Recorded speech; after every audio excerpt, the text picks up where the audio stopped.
Hi, I'm Linda.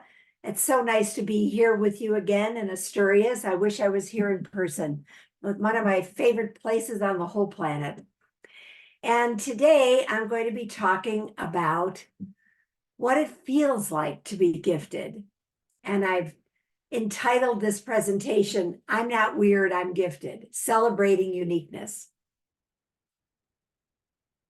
This is a plaque that we have at our office. And it's what stimulated me to think about what my topic would be today. And this is my mouse pad. Enjoy your random acts of weirdness. I'd like to share with you a quote from a high school student. This was written in the 1970s in the United States. We are not normal, and we know it. Fun sometimes, but not funny always. We tend to be much more sensitive than other people. Multiple meanings, innuendos, and self-consciousness plague us. Intensive self-analysis, self-criticism, and the ability to recognize that we have limits make us despondent. Few people get it. Few grasp the fundamental experience of giftedness, the outsider status in a society suspicious of outsiders. So I'm going to approach a question that just came to me recently. It started with an interview that I had with a researcher on the gifted as a neurodiverse population. And that was the first time I had stopped to think about, are the gifted neurodiverse? And then I came across an article by Nicole Tetrault and Zakreski. And she said the gifted are neurodiverse. So I'm going to give you several different quotations from this article. Gifted individuals report experiencing the world differently, more intensely, which is a neurodiverse experience. Neurodiversity's foundation centers on differential brain wiring and maturation, which are found in the gifted brain. The gifted brain is significantly different in terms of morphology, functionality, structure, internal networks, and processing rates. Gifted individuals often report feeling significantly different from their neurotypical peers. These differences occur in sensory processing, social functioning, emotional regulation, processing speed, intellectual engagement, and memory function. The intensified gifted experience is best described by the concept of overexcitabilities, OEs, areas of the brain where gifted individuals have both an enhanced response to stimuli and the capacity to engage at a more intense level to stimuli. Gifted individuals report smelling odors more distinctly and intensely than the general population, experience heightened tactile stimulation, increased visual perception, amplified levels of auditory stimulation, and gustatory sensation. The regions involved in sensory processing are larger in gifted individuals and could account for the psychomotor, sensual, and imaginational overexcitabilities. Compared to those of average intelligence, gifted individuals appear to have increased emotional capacity and emotional intelligence. It is common for these individuals to describe feelings more intensely and more deeply. So neuroscience is supporting what this high school student said decades ago. And here's another article that was reporting on a series of studies. Gifted children reacted with significantly heightened emotional and behavioral responses to their environment than did those of average intelligence. So that all got me thinking about neurodiversity and giftedness. The usual meaning of neurodivergent is autistic. And most people perceive neurodiverse individuals as disordered. Autism, ADHD, bipolar are all neurological disorders. But what if there was a positive neurodivergence? Is giftedness a type of neurodivergence? The gifted are certainly not neurotypical. So could giftedness be positive neurodivergence? If neurodivergence just meant not neurotypical, then the gifted are neurodiverse. We are wired differently, and this is a good thing. So I put together for your conference a comparison between neurotypical individuals, and I found very interesting correlations and some things that didn't. Reach developmental milestones at a similar time as other children. That's what the neurotypical do. But the gifted reach developmental milestones early. Social skills are typical of other children, not for the gifted. They are out of sync socially. They relate better to other gifted children. Can tolerate some sensory discomfort. Gifted people are often sensitive to sensory discomfort. Adaptable to changes in routine. That's the one where I couldn't find anything that compared in the gifted, because I think the gifted usually are flexible. And if they are rigid, if they don't like to have their routines changed, if they are inflexible, that usually is a sign that they're on the spectrum. Able to focus for long periods of time. That's what neurotypical people can do. So can the gifted, but only if they're really interested.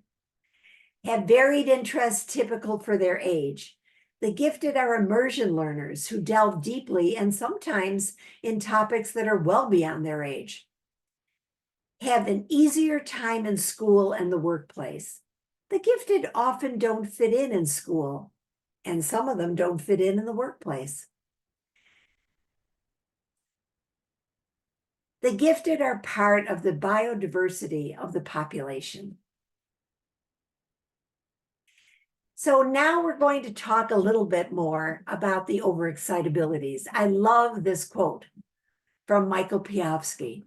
Cognitive complexity, emotional sensitivity, heightened imagination, and magnified sensations combine to create what Michael says is a different quality of experiencing, vivid, absorbing, penetrating, encompassing, complex, commanding, a way of being quiveringly alive.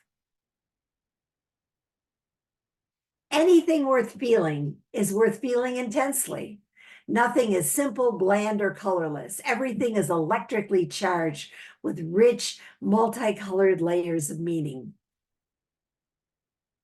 So Michael Piofsky introduced overexcitabilities to the gifted world in 1979 in a chapter he wrote for New Voices in Counseling the Gifted. And the name of the chapter was Developmental Potential. And here's a picture of Michael. And the idea of overexcitabilities came from Kazimierz Dąbrowski. And that overexcitabilities are part of Dąbrowski's theory of positive disintegration. This is a lovely quote from Dąbrowski, which really helps us understand how much he valued the gifted population. The growth and evolution of civilization and culture creates more complex problems, which can only be handled by people with a correspondingly advanced level of psychic complexity. He saw the gifted as psychically complex. Dabrowski and Piahowski identified 5 channels of heightened experience or overexcitabilities. Psychomotor, which would mean enhanced movement or enhanced energy. Sensual, which is my personal favorite, a love of anything sensual, bubble baths and chocolate, and being in the limelight. Imaginational, wonderful imagination, like Calvin and Hobbes. Intellectual overexcitability, people who love learning about theories. And the crowning jewel, emotional overexcitability, attachments and emotional intensity, and feeling deeply about things. This was why we often thought of Dabrowski's theory as a theory of emotional development. He felt it was the most refined and complex.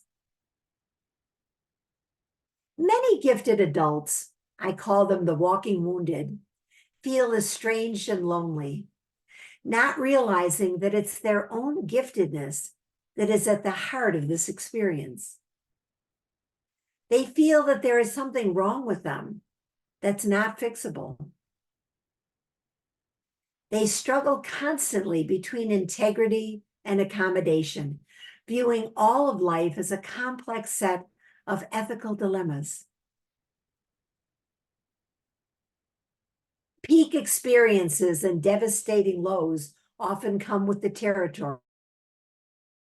To differentiate these feelings, this depression, these highs and lows, from what we think of as disorders, you can understand that if you go to a therapist who has had no background, no appreciation, no understanding of giftedness whatsoever, they're going to look at this and think bipolar disorder.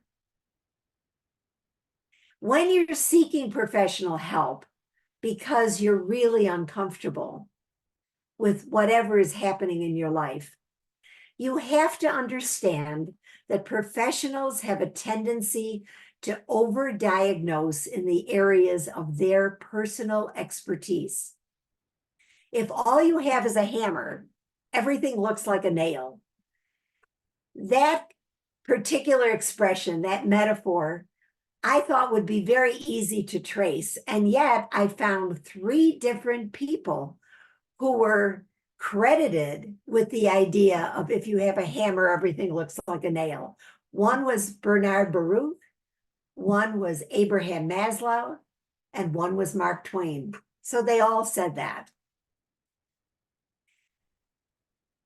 The gifted are misunderstood in the therapeutic world because psychologists and therapists receive no training in giftedness anywhere, not in the United States either. They may perceive anything other than neurotypical as a disorder because they have no other way of envisioning what it might be. If you are not normal, if you're not neurotypical, there must be something wrong with you. My hammer is giftedness. I see giftedness where other people don't. Someone who is an expert on dyslexia is going to see dyslexia. Someone who's an ADHD expert is going to see ADHD. But we look for what we're trained to recognize. What is the hammer of the professional that you have sought help in understanding yourself? What is their hammer? Look up the bios or the curriculum vitae, the CVs of your therapists. What are their specializations?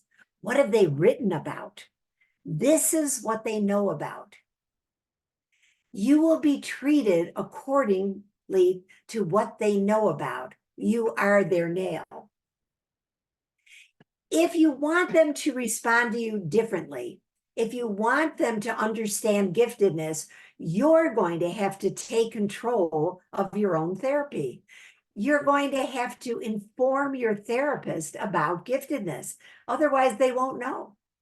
Share whatever you read or this video or any other video that speaks to you And a good therapist is going to want to hear your perspective. Don't assume that your therapist knows more about you than you do about yourself, because you are going to have to be an informant about giftedness. Now, let's take a look at the actual research on giftedness and disorders. Those who tend to worry more often and more severely score higher on tests of intelligence. There was a higher incidence of mood disorders in the highly gifted samples. There was a greater prevalence of anxiety disorders among those with high intelligence. Prevalence of ADHD was significantly greater in the high intelligence sample. This comes from a study that was done in 2018 with Mensa members.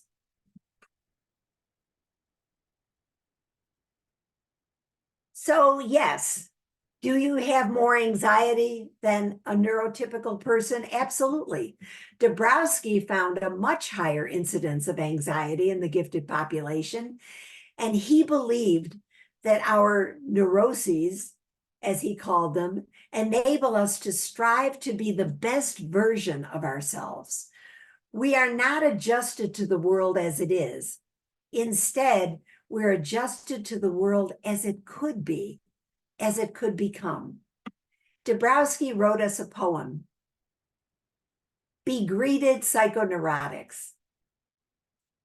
For you see sensitivity in the insensitivity of the world, uncertainty among the world's certainties. For you often feel others as you feel yourselves. For you feel the anxiety of the world and its bottomless narrowness and self-assurance. For your phobia of washing your hands from the dirt of the world, for your fear of being locked into the world's limitations, and for your fear of the absurdity of existence. For your subtlety in not telling others what you see in them. For your awkwardness in dealing with practical things. And for your practicalness in dealing with unknown things. For your transcendental realism and lack of everyday realism. For your exclusiveness and fear of losing close friends. For your creativity and ecstasy. For your maladjustment to that which is, and adjustment to that which ought to be, for your great but unutilized abilities. For the belated appreciation of the real value of your greatness, which never allows the appreciation of the greatness of those who will come after you. For your being treated instead of treating others. For your heavenly power being forever pushed down by brutal force. For that which is prescient, unsaid, infinite in you. For the loneliness and strangeness of your ways. Be greeted, Kazimierz Dąbrowski.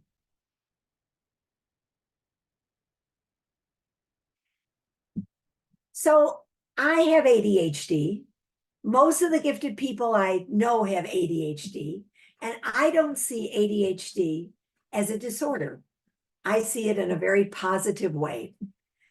I'd like to share with you a quotation from the book Driven to Distraction by Hallowell and Rady that was written in 1994 about why people with ADHD have greater creativity.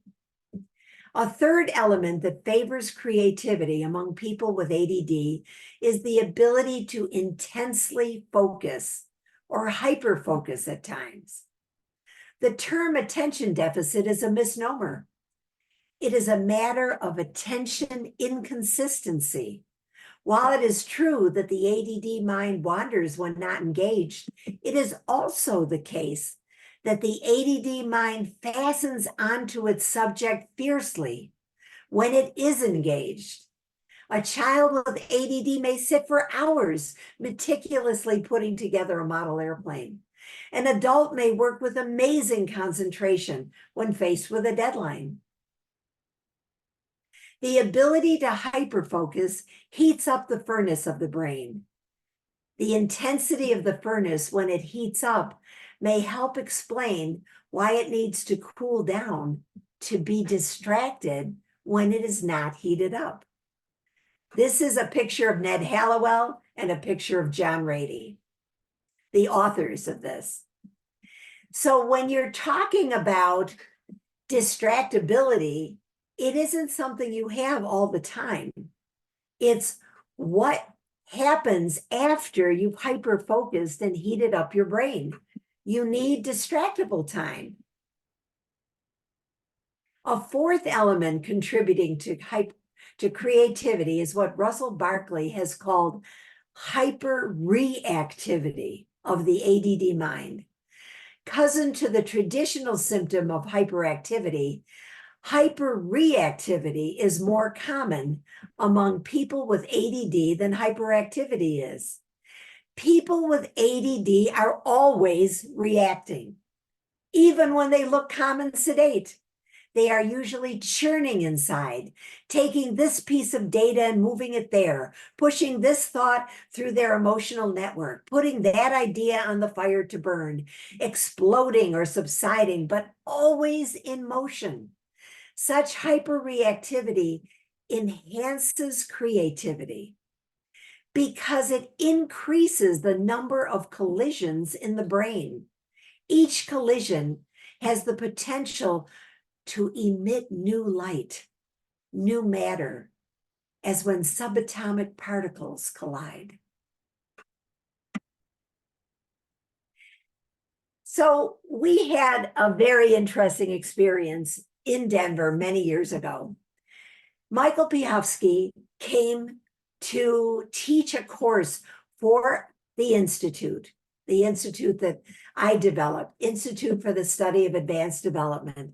And the course was on emotional giftedness and emotional development.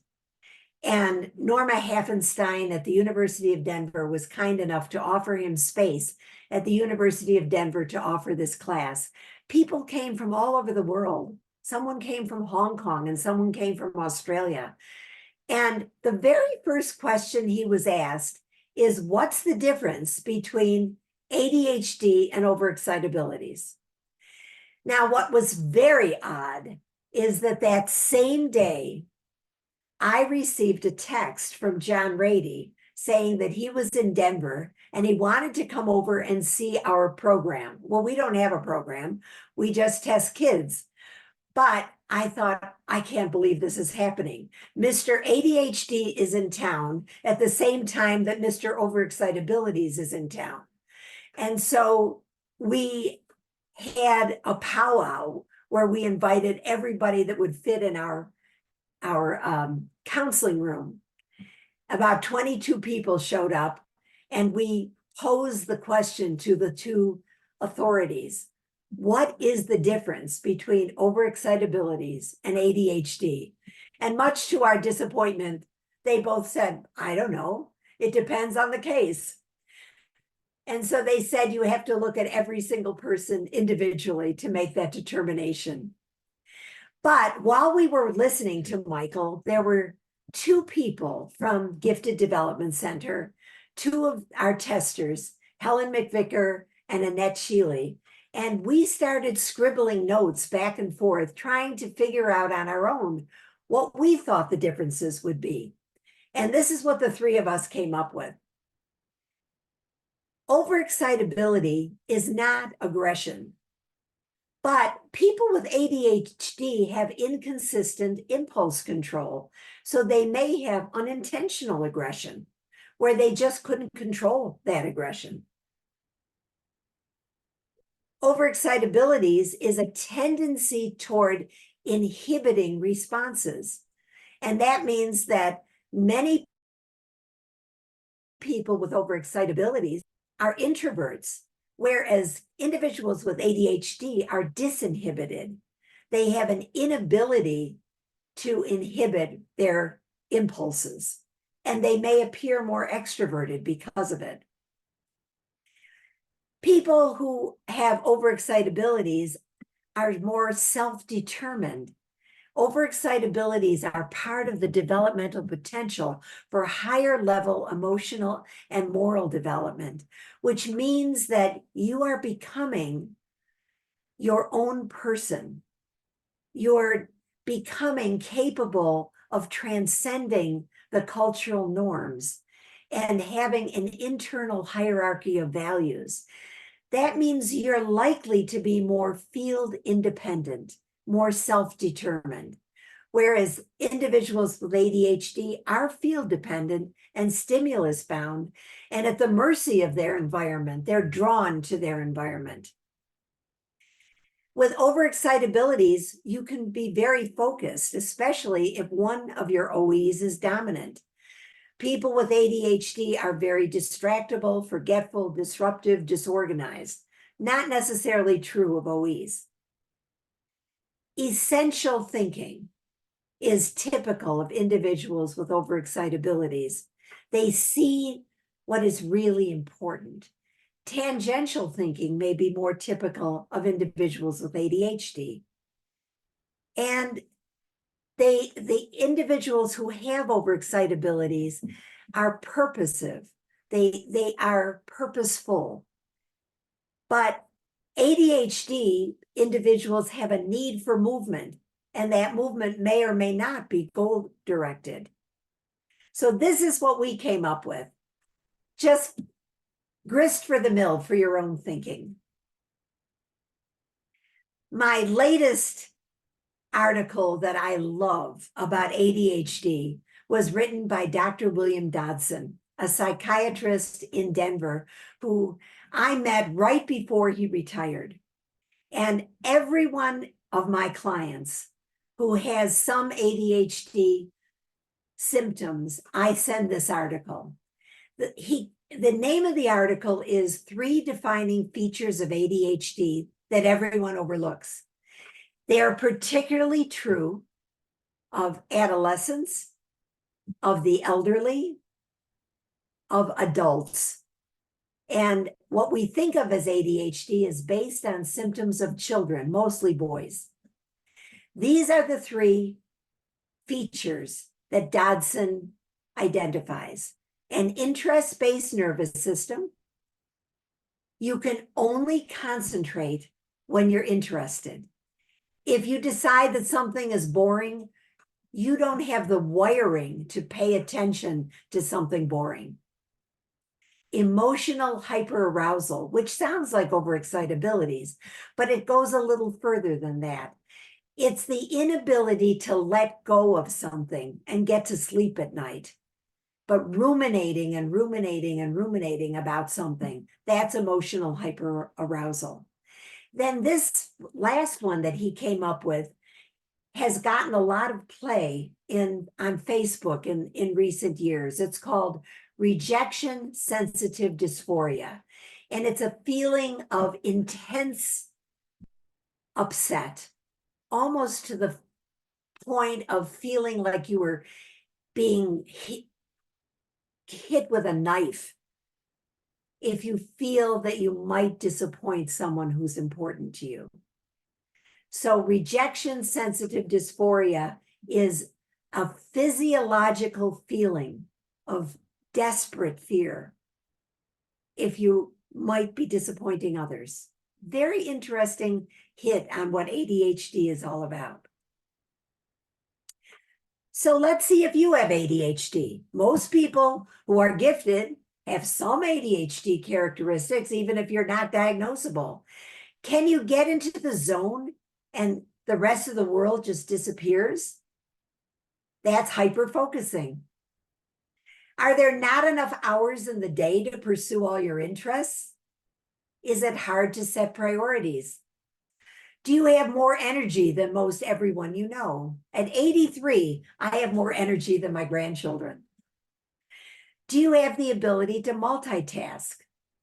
All positive characteristics of gifted people with ADHD. But there are negative characteristics too. ADHD can affect executive functioning, related to attention, focus, concentration, memory, impulsivity, hyperactivity, organization, social skills, decision-making, planning, motivation, task switching, and learning from past mistakes. So it can have negative as well as positive ramifications. When is ADHD a problem? If you're so overwhelmed that you can't get anything done. When you break all your promises to yourself. When you can't reach your own goals. When you can't bill anyone for your time. When you spend most of your time looking for things that are buried in your mess. When you can't concentrate. When you act impulsively and then you're embarrassed. Or when other people tell you you're annoying. That's when you might want to get help. But actually having ADHD and treatment for ADHD are two different things. You can treat ADHD dietarily. You can treat it with neurofeedback. You can treat it with a number of neuroceuticals, which are not pharmaceuticals. They're just vitamins like Focus Factor that you can get. I don't know how good they work. I haven't tried them, but I have tried medications. I've tried Ritalin for mine. I've tried Adderall for mine. I didn't get any benefit from either one. I didn't try all of the ADHD medications that are out there, but not everyone is going to respond to medication. Sometimes you have to figure out how to get your ADHD to work for you. For the first 10 years of Gifted Development Center, I didn't believe that ADHD existed. And then I tested a child, and that I became a believer. There are some children who really do have ADHD.